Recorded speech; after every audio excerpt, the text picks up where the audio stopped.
আমরা মরুভূমি থেকে প্রায় 120 ফিট নিচে বা ডাউন সিটে নেমে গেছি। উট, ভেড়া, ছাগল, গরু পালন করা হয়। আসসালামু আলাইকুম guys, welcome back to another blog. আজকের এই ব্লগে আমরা চলে আসছি কাতারের ডেজার্টে বা মরুভূমিতে। আপনারা জানেন আমার একটা শখের বাগান তৈরি করার জন্য আমি অনেকগুলো ফুল গাছ সংরক্ষণ করছি। আর আজকের এই ভিডিওতে আমি এমন একটা ফুল গাছ সংরক্ষণ করতে এসেছি কাতারের মরুভূমিতে, যেটা খুব শীঘ্রই বিলুপ্তি হওয়ার পথে। আমরা দীর্ঘ 2 ঘন্টা ধরে আমরা সেই গাছটাকে খুঁজছি।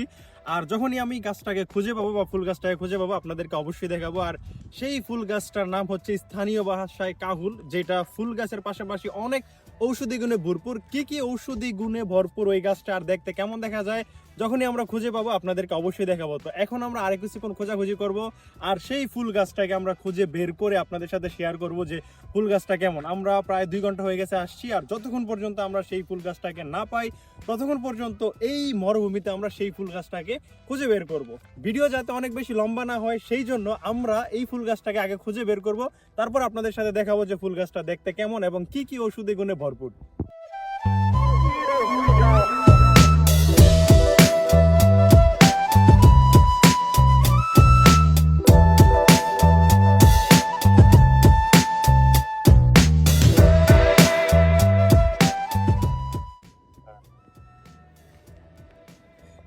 আলহামদুলিল্লাহ, ফাইনালি আমরা সেই কাঙ্ক্ষিত কাহিল ফুল গাছটা পেয়ে গেছি। শুধু একটা নয়, একসাথে এখানে অনেকগুলো ফুল গাছ আছে। এটা কখনো আশা করি নাই যে একসাথে এতগুলো পেয়ে ফেলবো। আমরা মরুভূমি থেকে প্রায় 120 ফিট নিচে বা ডাউন সাইডে নেমে গেছি।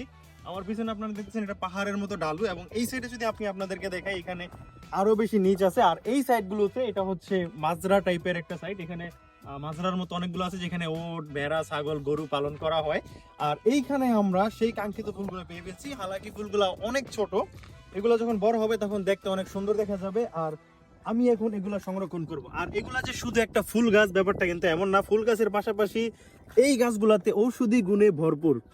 এই গাছটাতে টোটালে 6-7 রকমের ওষুধ আছে। এর পাতা যদি ছেঁচে খাওয়া হয় তাহলে কফ এবং সর্দির জন্য উপকৃত হয়। এর শিকড় যদি চায়ের মতো বানিয়ে খাওয়া হয় তাহলে আঁঠুর এবং জয়েন্টের সব ব্যথা সেরে যায়। এবং আরো 5 থেকে 7টা ঔষধি গুণাগুণ আছে। যদি আপনার এই গাছের ঔষধি গুণাগুণ সম্পর্কে জানতে চান তাহলে আপনারা আমার ফার্স্ট কমেন্টে বা আমার ডিসক্রিপশনে আপনারা এই গাছের ঔষধি গুণাগুণ সম্পর্কে জানতে পারবেন। আর এই গাছটা যখন বড় হবে তখন দেখতে কিছুটা এমন দেখা যাবে। আমার বাগানের জন্য, আমার শখের বাগানের জন্য এখন আমি এখান থেকে 2 থেকে 3টা গাছ সংরক্ষণ করব, আর বাকি গাছগুলো এখানেই রেখে দিব তাকি বড় হলে আমি এখান থেকে সংরক্ষণ করতে পারি। তো এখন আমরা, এটা একটু বড় আছে, এখানে সবচেয়ে বড় গাছ এটা, আর এখন এইটা আমরা সংরক্ষণ করবো। আর আরো একটা টিপস, যখনই আপনারা কাতারে বা অন্য যে কোনো আরব দেশের মরুভূমিতে আসবেন অবশ্যই আপনারা শুজ পরে আসার চেষ্টা করবেন। আমরা আজকে স্যান্ডেল পরে আসছি, আর এখানে মরুভূমিতে প্রচুর কাঁটা থাকে, সেই কাঁটাগুলো পায়ের মধ্যে লেগে আহত হয়ে গেছি আমরা কয়েকজন। তো সবসময় ট্রাই করবেন শুজ পরে আসার জন্য। এখন আমরা এই গাছটাকে উত্তোলন করব এবং আপনাদেরকে আশেপাশের কোড দেখানোর চেষ্টা করব। আর যদি আপনারাও এই গাছ সংরক্ষণ করতে চান অবশ্যই হাতের মধ্যে গ্লাভস পরে আসবেন, কারণ গ্লাভস পরে না আসার কারণে অলরেডি আমার একটা কাঁটা বিঁধে গেছে। কারণ এই গাছগুলোতে অনেক বেশি কাঁটা থাকে, দেখতে সুন্দর হলেও গাছে কাঁটা প্রচুর বেশি।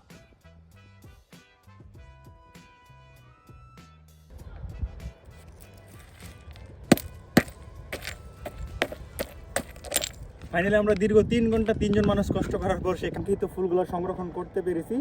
এখন আমার শখের বাগানে একটি ফুল গাছের পাশাপাশি ঔষধি সম্পন্ন ফুল গাছও থাকবে, মরুভূমির রেয়ার একটা গাছ। এবং আমি এই মরুভূমি থেকে আরো অনেক ঔষধি সম্পন্ন ফুল গাছ সংরক্ষণ করার চেষ্টা করবো এবং আপনাদেরকে দেখানোর চেষ্টা করব আমার শখের গার্ডেনে কি কি ফুল গাছ আছে এবং সেগুলাতে কোনগুলোতে কোন ঔষধি গুণ এবং দেখতে কতটা সুন্দর দেখা যায়। আর আপনারা যদি কখনো মরুভূমি থেকে ফুল গাছ কালেকশন করেন অবশ্যই চেষ্টা করবেন ধারালো কিছু নিয়ে আসার জন্য, তাকে ফুল গাছটা আপনারা তুলতে পারেন। যেহেতু আমার ফার্স্ট টাইম, আজকে আমি তেমন কোনো কিছু নিয়ে আসি নাই। এবং আপনারা চেষ্টা করবেন যেখান থেকে ফুল গাছটা সংগ্রহ করেন সেখান থেকে অনেকগুলো মাটি সাথে করে নিয়ে যাওয়ার জন্য, তাকে ফুল গাছটা অনেক সহজেই জীবিত থাকতে পারে। তো আজকের এই ভিডিও এই পর্যন্তই। সবাই ভালো থাকবেন, সুস্থ থাকবেন, দেখা হবে